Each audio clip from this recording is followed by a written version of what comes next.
안녕하세요. 공인중개사가 알려주는 불이익 탈출 방법의 공부방입니다.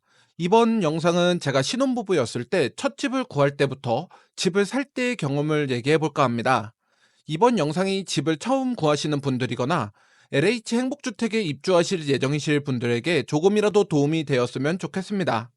저도 처음 집을 구할 때에는 부동산의 붙자도 모르는 불인이었습니다.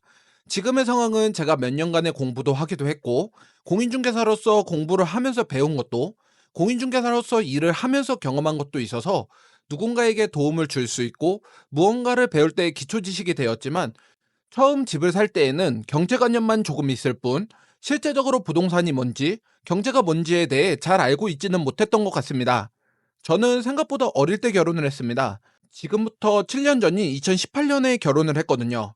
지금 나이가 30대 초반이고 아직 제 주위에 결혼을 하지 못한 친구들이 더 많으니 확실히 빠르게 한 건 맞는 것 같습니다.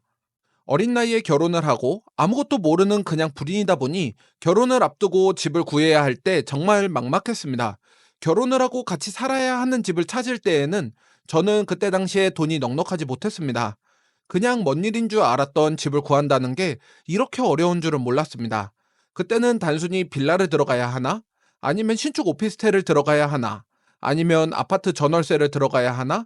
이래저래 고민이 많았습니다. 이렇게 내 집이라는 것에 대해 상당히 고민했던 시기였던 것 같습니다. 물론 집 말고도 결혼을 준비하면서 무엇 하나 쉬운 게 없었습니다.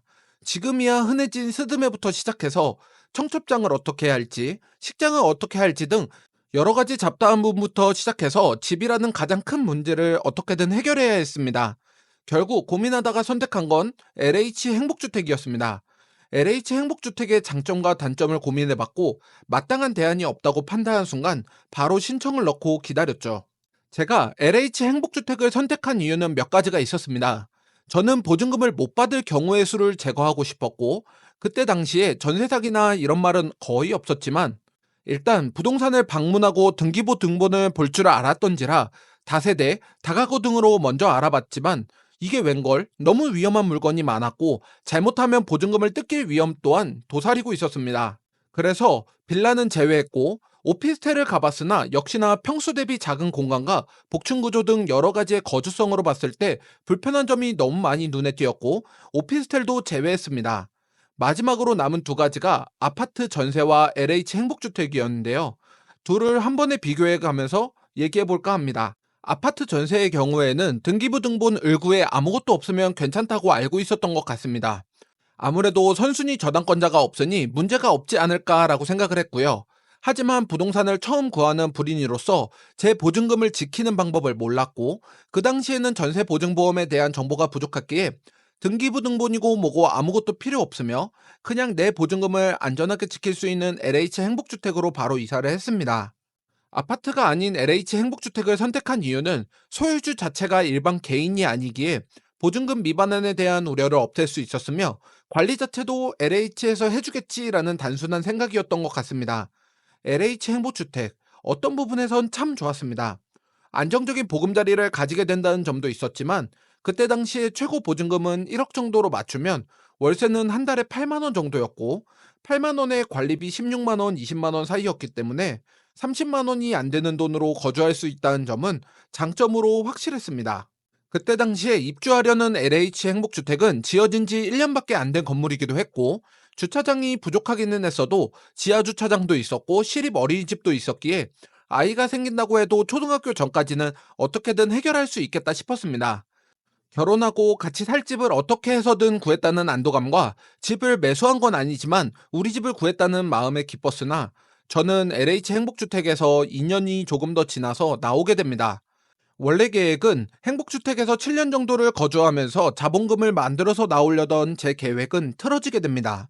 많은 돈은 아니겠지만 그래도 돈을 더 모아놓고 아파트를 매수하려고 했던 제 꿈은 산산이 부서졌습니다. 제가 왜 들어갈 땐 그렇게 기쁘고 미래의 계획까지 했던 행복주택, 왜 최악의 기억으로 남았는지, 그리고 왜 행복주택을 들어가시는 분들에게 추천하지 않는지 저희가 입주했었던 행복주택에 대해 말씀드려 볼까 합니다. 제가 입주했던 행복주택은 23층 아파트로 복도식이었습니다. 그 중에 제가 입주한 곳은 끝에 있는 호실로 아무래도 조금 더 춥고 조금 더 더운 형태였습니다. 행복주택의 아파트는 보시는 것처럼의 구조가 되어 있었고, 엘리베이터는 총 3대가 있었으며 한 층에 1호부터 10호까지 있었습니다. 근데 이상했습니다. 신축 행복주택이 저희가 이사를 하면서 대충 살펴보니 공실이 생각보다 많았습니다. 조금 의아하긴 했지만 워낙 사람이 많은 걸 싫어하는지라 오히려 조용하겠다는 생각으로 긍정적으로 받아들였었죠. 이때는 몰랐습니다. 왜 공실이 많았는지, 왜 오래 살지 못했는지에 대해. 하지만 입주를 하고 2년 정도 거주하면서 알게 되었습니다. 2년이라는 어찌 보면 짧은 기간 동안 정말 많은 여러 가지 문제점이 발생했고, 그로 인해 임대차 계약을 해지했습니다.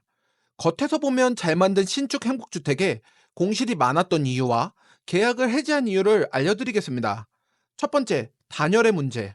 위에서 말씀드렸던 것처럼 저희가 배정받은 호실은 끝에 있는 호실이었습니다. 그때가 9월쯤이었던 걸로 기억하고 있습니다.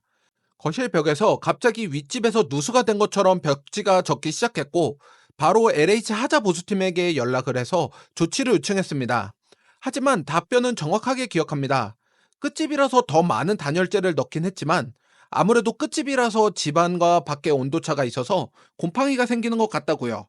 이러한 답변을 받은 저는 참 어이가 없었습니다. 그때 아내랑 저랑 둘 다 직장을 다니고 있었고, 행복주택은 베란다가 있는 구조라서 비가 온다는 예보가 있는 날을 제외하고는 문을 조금씩 열어뒀었거든요. 그런데 여름에 곰팡이가 생긴다? 일단은 해결이 먼저이니 보수를 요청했습니다. 그러고 나서 보수까지 걸린 시간은 3주 정도였고, 벽에 구멍을 뚫어서 단열재 폼을 더 넣어서 다시 구멍을 메꿨습니다. 공사도 2일이나 했습니다. 그런데 보수를 하고 2개월이 채 안 돼 또 똑같은 현상이 있었고, 결국 3번의 보수를 더했으나 이러한 곰팡이 현상은 줄어들지 않고 더 심해지는 바람에 아무리 보수를 해도 곰팡이를 잡지 못하고 포기하게 됐습니다. 두 번째, 옆집이랑 가위바위보도 가능할 것 같은데요? 입주를 하고 나서 이틀째 되던 날이었던 것 같습니다. 밤 9시쯤에 알람이 울렸습니다. 어? 나는 9시에 휴대폰 알람을 해놓은 적이 없는데? 갑자기 불안한 생각이 제 머릿속을 스쳐갑니다. 맞았습니다. 제 알람이 아닌 어디선가 울려서 저희 집까지 들리는 거였죠. 그런데 여기서 잠깐 말씀을 드리자면 저희 집 옆집은 공실 상태였습니다. 잉? 그럼 이게 어디서 들리는 거지? 재밌는 건 계약을 해지하고 나올 때까지 못 찾았습니다. 알람이 울리는 저녁 9시에 맞춰서 나가서 확인도 해보고 20층부터 22층까지 전부 확인을 해봐도 20층부터 22층까지 전부 다 울려서 들리다 보니 정확한 소리의 출처를 찾지 못했고, 찾는다 하여도 그분이 본인 집에서 본인 알람을 켜놓은 건 잘못이 하나도 없기에 할 말이 없었습니다. 하지만 소음 공해 문제는 이뿐만이 아니었습니다. 행복주택 바로 앞에 역이 있습니다. 새벽 2시든 4시든 컨테이너 열차가 지나가고, 낮에는 KTX, 일반 전철들이 엄청 지나갔고, 어디서 울리는지도 모르는 알람 소리, 문을 닫아놔도 들리는 전철 및 열차 소리, 그리고 위층인지 어딘지 모르는 쿵쾅거리는 층간소음. 층간소음과 여러 가지 소음 공해가 너무 심해지다 보니 아내는 점점 신경이 날카로워졌습니다.